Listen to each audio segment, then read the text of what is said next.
Good morning, and welcome to Point of View on WNUA 95.5 FM Chicago. I'm Charlie Meyerson. Our guest this time out is a man who, for a year and a half, held one of the most visible and, by almost all accounts, most difficult jobs in all of high-techdom. He was the boss of Apple Computer.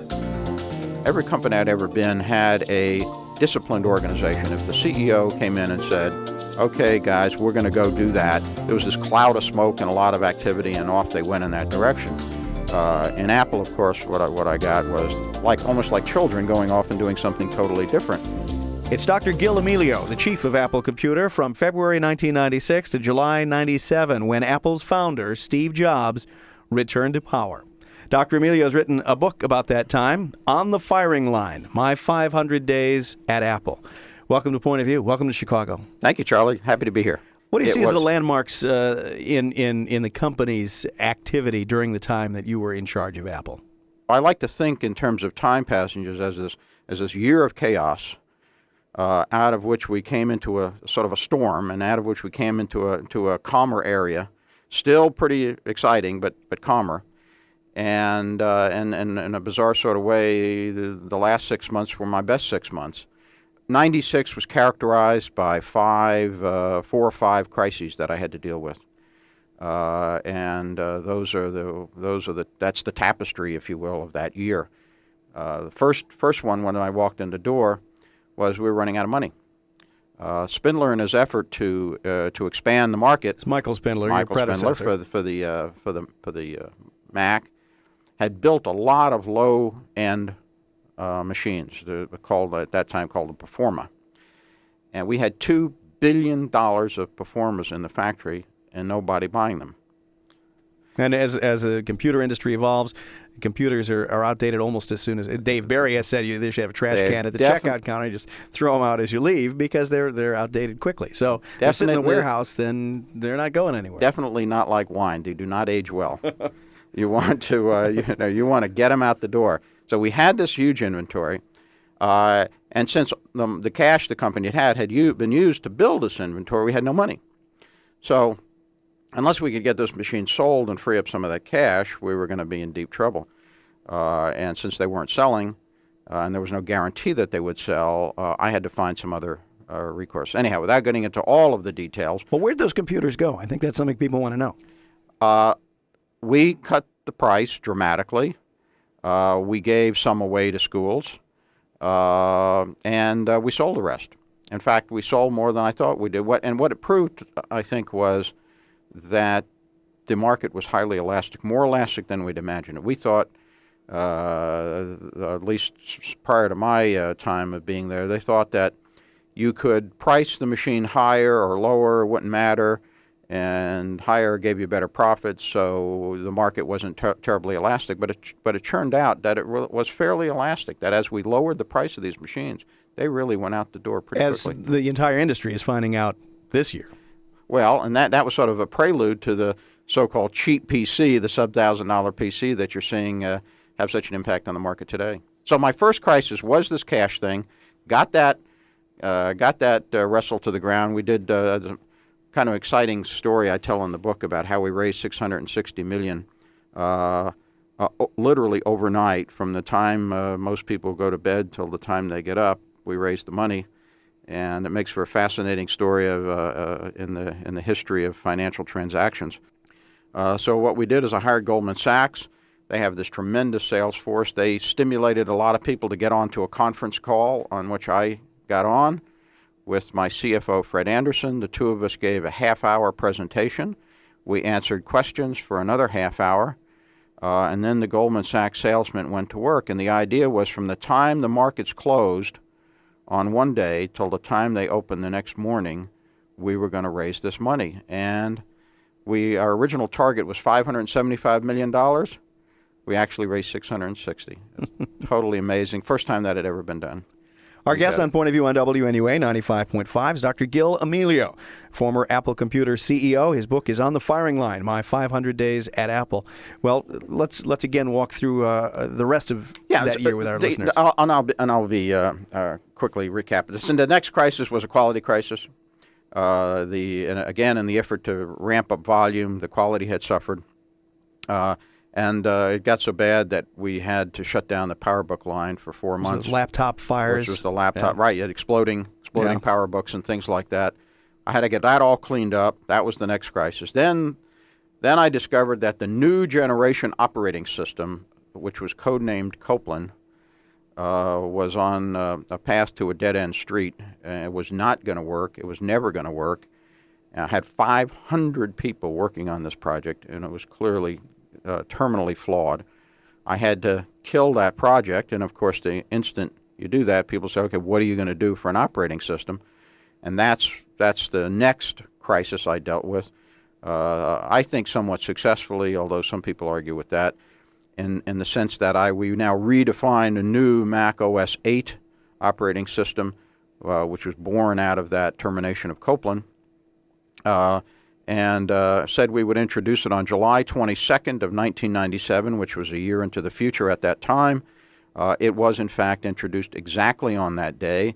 And unlike Mr. Gates' recent experience at Comdex, it worked, and it worked well. And a lot of people argue that that Mac OS 8 saved the Macintosh.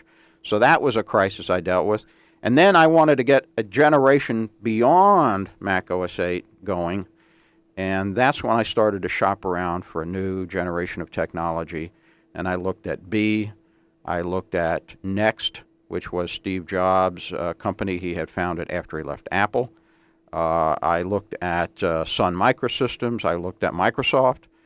And we finally decided in what I think is one of those great events in business history to acquire Next and bring Steve Jobs back to Apple. And there was a pivotal point in your time at Apple Computer. And that really was a turning point in terms of my relationship with the company. Yeah, a lot of people, and we'll get back to Steve Jobs in a minute, a lot of people who've gone through the sometimes humiliating experiences that you describe in this book, I think might have decided not to write about them.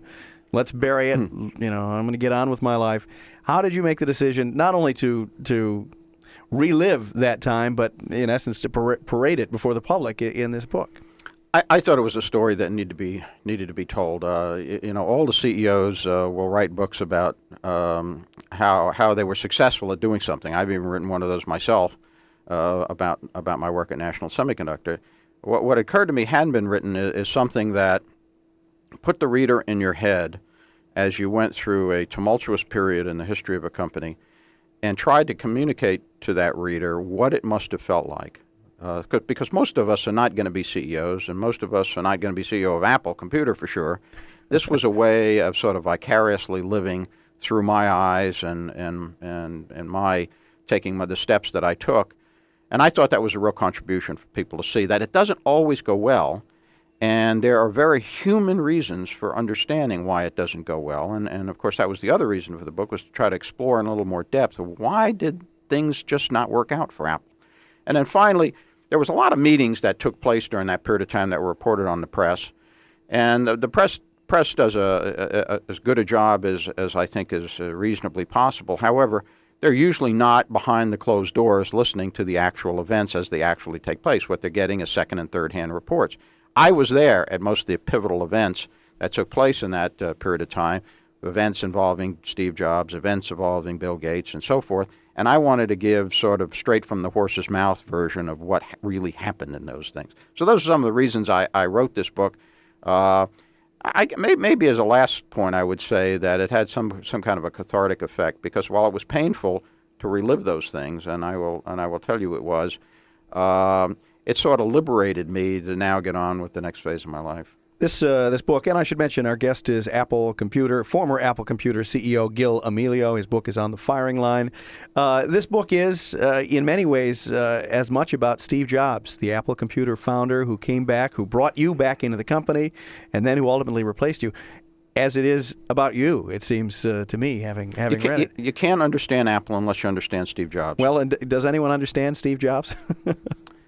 I think at one level, yes, I think you can understand Steve in the sense that he's a very creatively brilliant guy, but he's brilliant in a very much a right-brain sense. I've had numerous conversations with Steve where Steve will say, I think we should do such and such, And I would say to him, well, why is that? And he would say, well, I can't explain it, but I just know it's the right thing to do. Now, if I had the same conversation with Bill Gates, what I would have gotten would be, a 5-point detail list of why we should do it, all the equations to go along with it, and it would be a very left-brain analytical thing. So these two men are they're both brilliant, but they're as different as they could possibly be.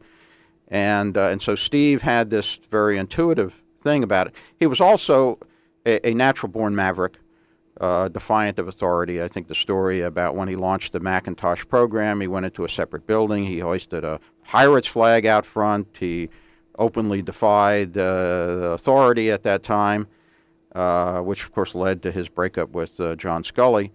But who was again another Apple CEO, and the one who ousted Steve Jobs. That's exactly right. And so the unfortunate, fortunate or unfortunate as the case may be, the Mac was so successful that all of the employees, the engineers especially in Apple, got imprinted in their brain the fact that if you want to be spectacularly successful, what you do is you defy authority, you fly pirate flags or the equivalent of that, and you basically do your own thing and you ignore the boss. So when I walked in there, I was somewhat chagrined to learn that I would give a direct order for someone to go do something. They would nod their head in the vertical direction, and then they would proceed to do absolutely nothing. And I found out that they had this view of the CEO, that the CEO was the guy who talked to the shareholders, talked to the press, got his picture in the paper, but by God, don't depend on him to make a real decision. And so I had to work very, very hard to get that changed. Yeah. Did you succeed? Do you feel as if I think I did. I think as I said before we came in the air, my last 6 months there were really my best 6 months. We had this tremendously turbulent year, but in retrospect, it was really good to clean up all of that stuff, and including the management team. I made major management changes by the end of that first year, and finally got a team that I was beginning to feel good about was the right team to pull this thing off. And I think that evidence of that is that the last 6 products we introduced were introduced on time. They were introduced to rave reviews. They were introduced with and met our quality standards, up to and including Macintosh operating system 8, which, as I said earlier, was probably attributed to saving Apple and saving the Mac. And I was very much my fingerprints all over Mac OS 8 because I personally led that. I thought one of the most revealing passages in the book was your accounting of a dinner that you and your wife had with Steve Jobs and his wife shortly before you left the company. You were relieved of your responsibilities. I guess set the stage. It was a vegetarian restaurant, right? Set the stage for our audience and tell us what you drew, or in retrospect, they can draw out of after we closed the transaction with Next, which was in February of '97. To acquire Steve Jobs' company. Exactly. Steve Jobs came to me, and he said, we ought to go out to dinner with our wives and celebrate. So I said, well, that's a great idea. Why don't we do that? Well, he was traveling, I was traveling, schedules were happening, we had events that we had to deal with, and so finally we got it scheduled, and we got it scheduled for June 16th, 1997. And I said, would you like me to pick the restaurant? I said, and I offered to bring the wine. And he said, well, let me pick the restaurant. So I picked this very basic vegetarian restaurant in Redwood City, California, which actually turned out to be enjoyable, but I didn't appreciate, I guess, just how staunch a vegetarian he is. And I think the entire cost of the meal for all 4 of us was like $75. And I had 2 $300 bottles of wine. So he picked the restaurant, you brought the wine. Somewhat bizarre, but it was great wine, I'll tell you that, and they did enjoy it, and I did as well. But at that point, did you have any sense that things weren't going smoothly? No. See, Steve and I had... It was a month before you left. This was... less than a month. Less than a month before I left. In fact, if you were a fly on the wall watching us that evening, the dinner lasted over 3 hours. It was filled with laughs and conversation and intimate stories, and just you would imagine that these were the 2 very best of friends. 2 weeks later, I was fired, and I came to discover that he had been working for a number of months behind the scenes to reach that eventuality. Point of View on WNUA 95.5. It's Dr. Gil Amelio, the chief of Apple Computer, from February 96 to July 97. His book is On the Firing Line, My 500 Days at Apple. Have you and Jobs talked in any substantial fashion since you left the company? We've had probably half a dozen phone conversations, and we've had one face-to-face meeting. I would have to characterize all of those as somewhat chilled, perhaps not surprisingly. How would you assess what has happened, what he has done, and what's happened at Apple since you left? I think the good news is that we had mapped out this grand plan to get the company turned around. Basically made up of three major steps. Step one was to fix the balance sheet, which I did during my watch. Step two was to fix the bottom line, start making money again, which we were on our way to doing, but which has now been concluded in the early days of Steve's administration. And then the third step was to get the top line to grow again, that is, start growing revenues again. And we wanted to do it in that order, and we had programs and actions defined in each of those phases to make that happen. To Steve's credit, he has pretty much followed, with only minor exception, the plan we had laid out in the early days in the late days of '96 and early '97. And so it's working pretty much the way we advertised. So I give him credit for doing that. I hope he continues to do it. I know Steve is a guy of this, again, phenomenal imagination. It's very difficult for him by nature to stay the course.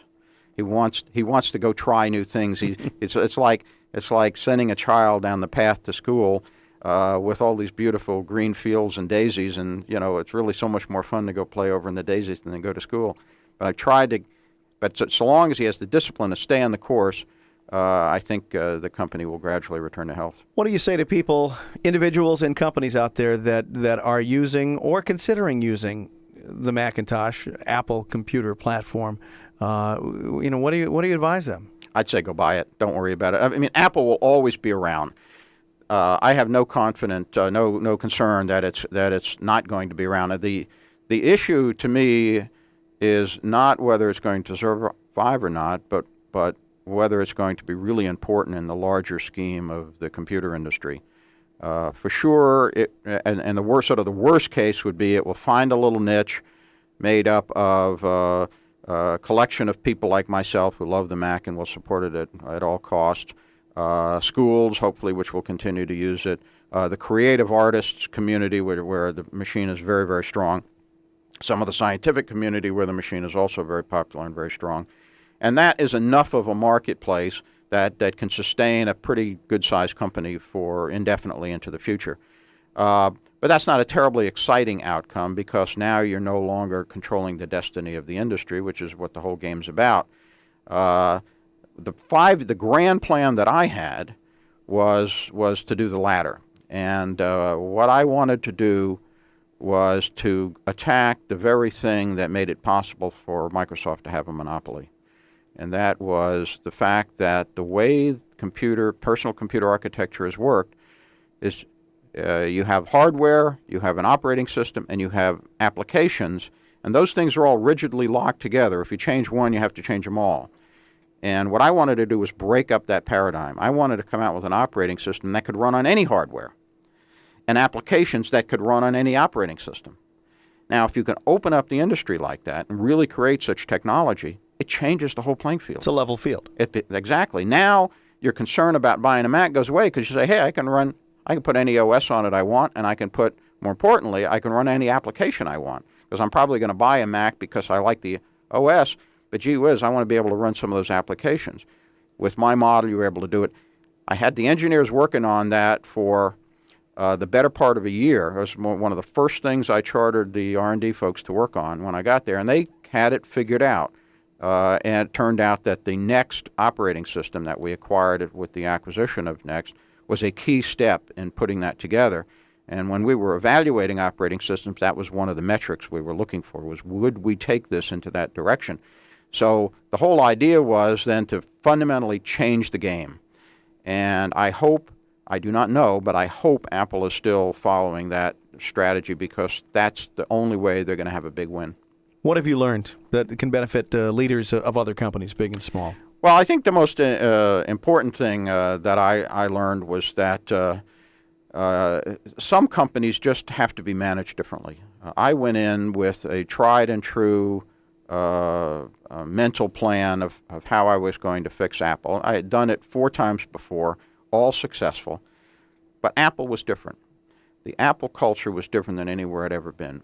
Every company I'd ever been had a disciplined organization. If the CEO came in and said, "Okay, guys, we're going to go do that," there was this cloud of smoke and a lot of activity, and off they went in that direction. In Apple, of course, what I got was these, benign smiles and this like almost like children going off and doing something totally different. And you've been to my house. Yes, and you have to go about running these companies differently. And so that's the most important thing I would learn, is that I would have attacked the culture issues much harder, much faster. I would have cleaned up the management team, which was a big contributor to the problem, much faster.